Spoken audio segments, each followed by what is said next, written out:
Acho que seria interessante agora a gente falar um pouco entre nós da imunoterapia no Brasil, qual é a expectativa, quem pagar essa conta? Por favor, Barros. Essa é uma pergunta que não tem resposta, Mayra. Eu acho que esse é um problema muito complexo e certamente não são os médicos que vão dizer, né, quem é que não vai receber um tratamento que precisa.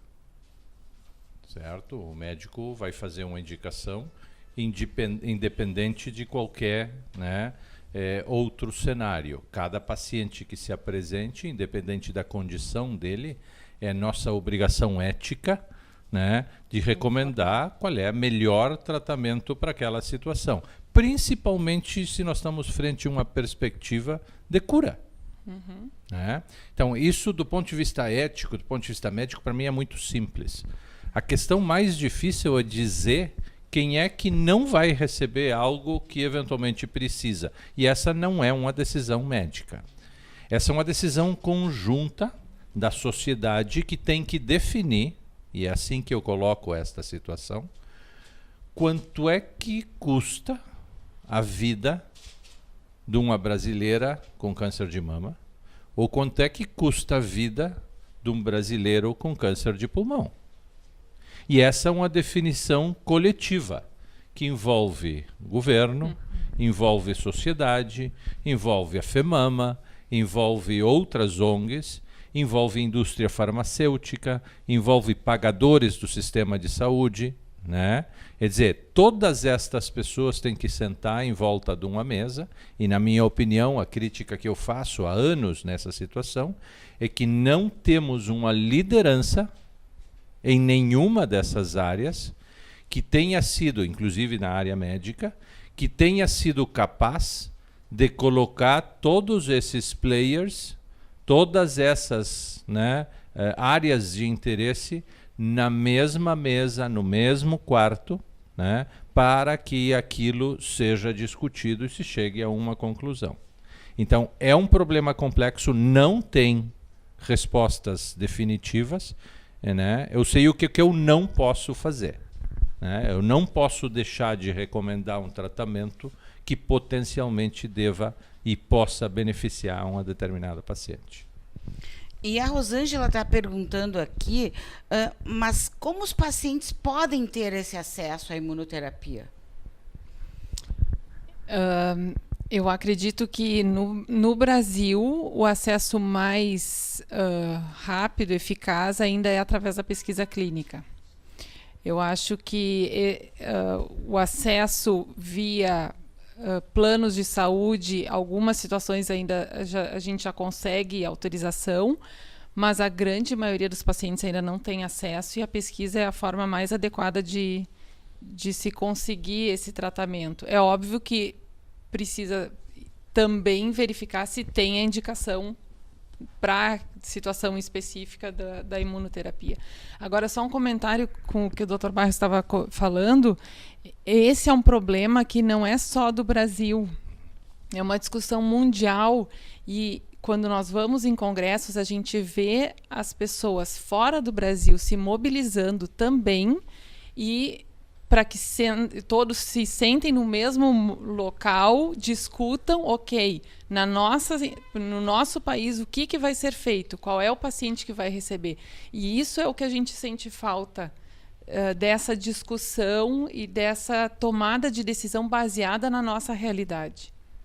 Mas, pessoal, o mais importante começa com a relação com o seu médico. Isso.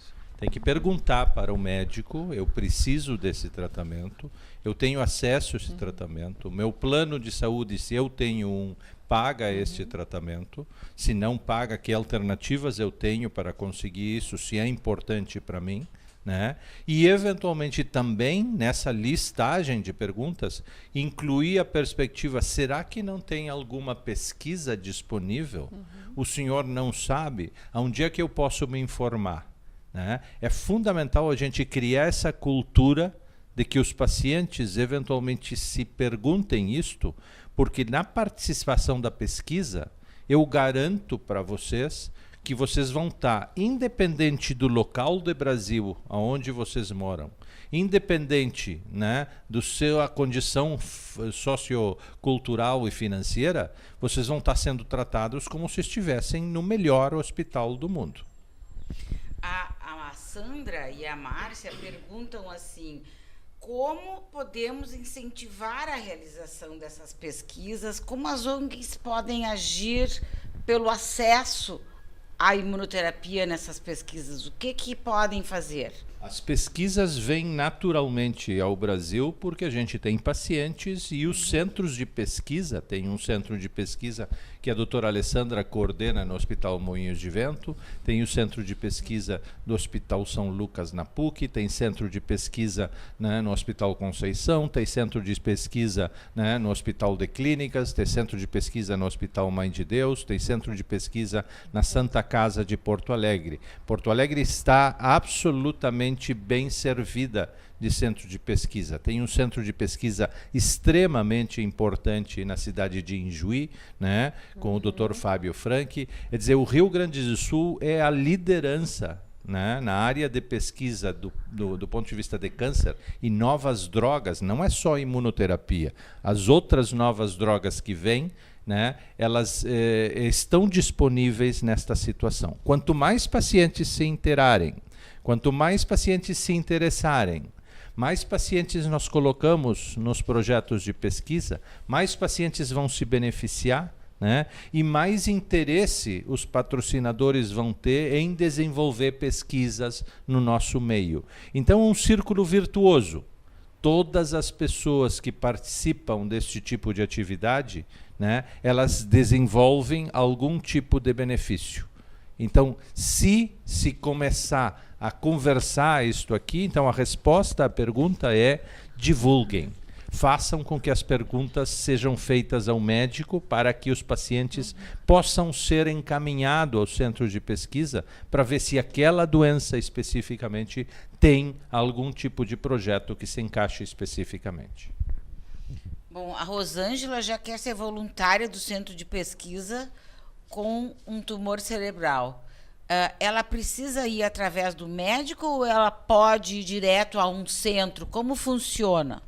O ideal é que ela vá através do seu médico. Se o médico telefona primeiro e indaga se existe a pesquisa disponível ou não, né, esse provavelmente, na minha opinião, é o melhor caminho. É um caminho mais orientado, né, e é um caminho com mais sustentação científica.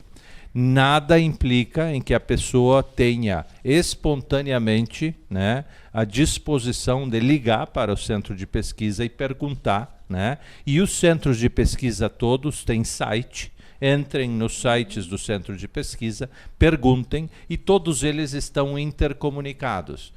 Se tem um protocolo num, a gente encaminha para outro, etc. e tal. Então, do ponto de vista prático, as duas alternativas podem ser feitas. Eu estimulo a que se converse com o médico, que o médico leve o questionamento para frente.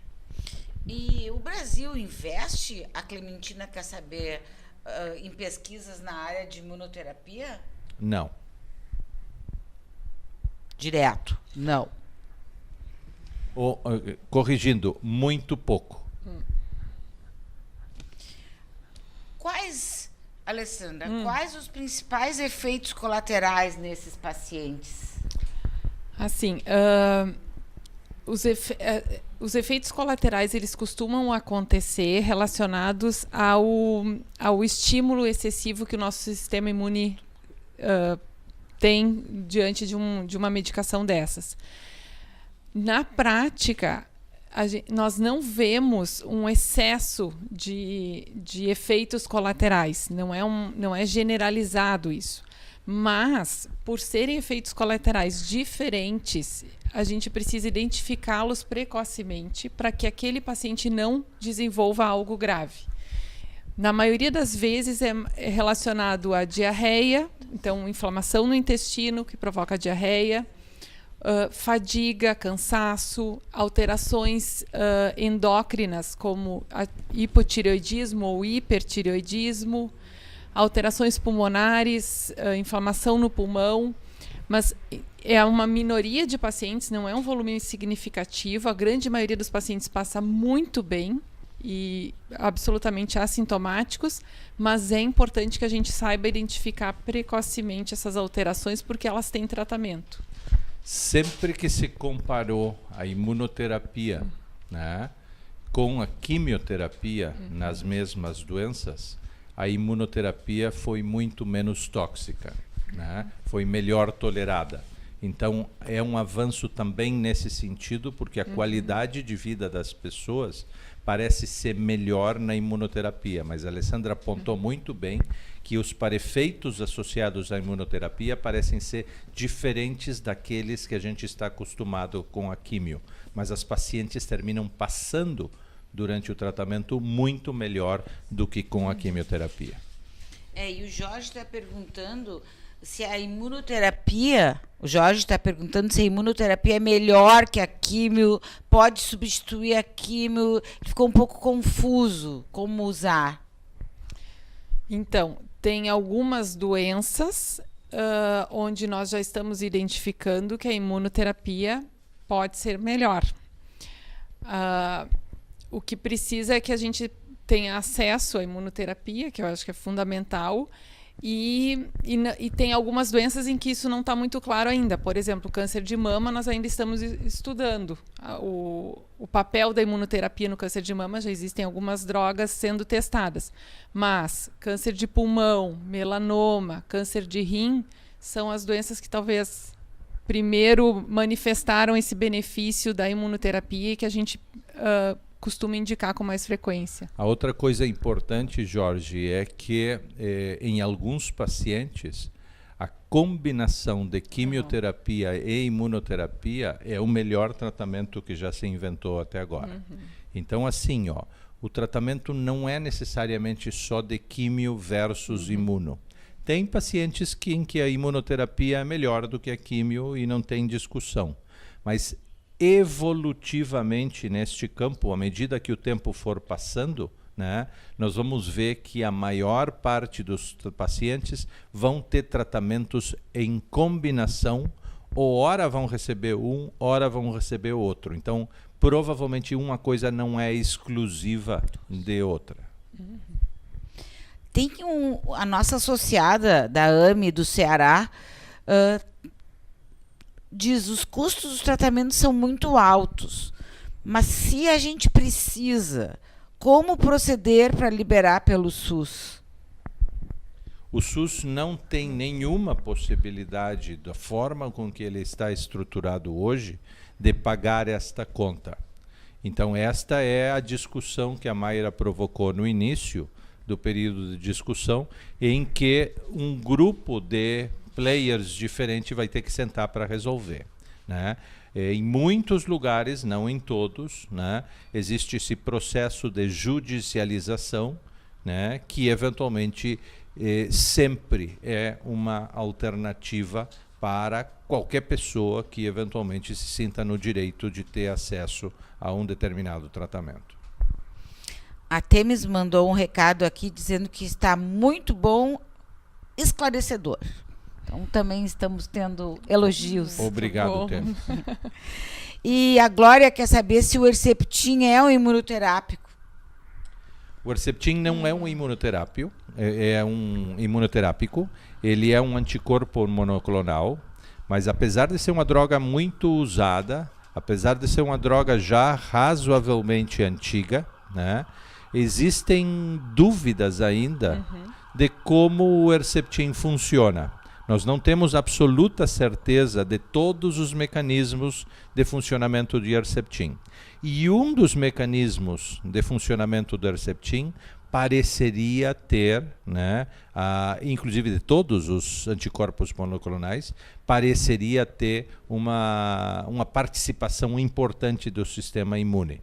Então, é uma pergunta muito interessante, não tenho uma resposta definitiva, mas eu diria assim, eu não excluo a possibilidade de que o Herceptin, né, funcione junto com o sistema imune para tratar câncer de mama. Vocês diriam que a imunoterapia hoje em dia seria o maior avanço em se tratando de tratamento de câncer? Absolutamente, sem dúvida nenhuma. A imunoterapia foi declarada nos últimos anos pelas maiores organizações de saúde na área do câncer em todo o mundo como um maior avanço, né, nesses últimos anos e está realmente fazendo uma revolução, né, no nosso campo. Então, a Clementina chega à conclusão aqui que essa tem que ser mais uma das bandeiras da FEMAMA e de suas associadas. Se não tem dados, né, ainda específicos ou definitivos em relação a câncer de mama. Isso. Câncer de mama não é das doenças onde a imunoterapia tem sido aplicado com maior benefício.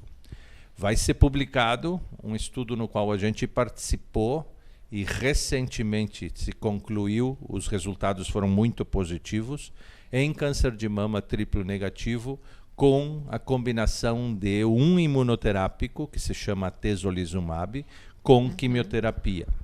Esse estudo foi um estudo positivo, com vantagens em sobrevida das pacientes, né? Mas vai ser o primeiro estudo em câncer de mama com um resultado mais definitivo. Isso nem foi publicado ainda, né?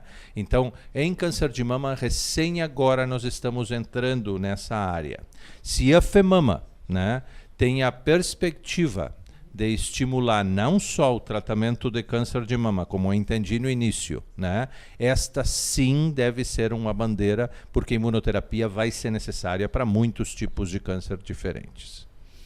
Bom, estamos chegando ao fim do nosso webinar. Muito, muito, muito obrigado ao Dr. Carlos Barros, à doutora Alessandra. Obrigada, Mayra. Foi um prazer poder dividir essas questões que também nos angustiam, e a área médica provavelmente está com esse desafio daqui para frente, como ajudar a tornar isso um dia uma realidade aqui no Brasil.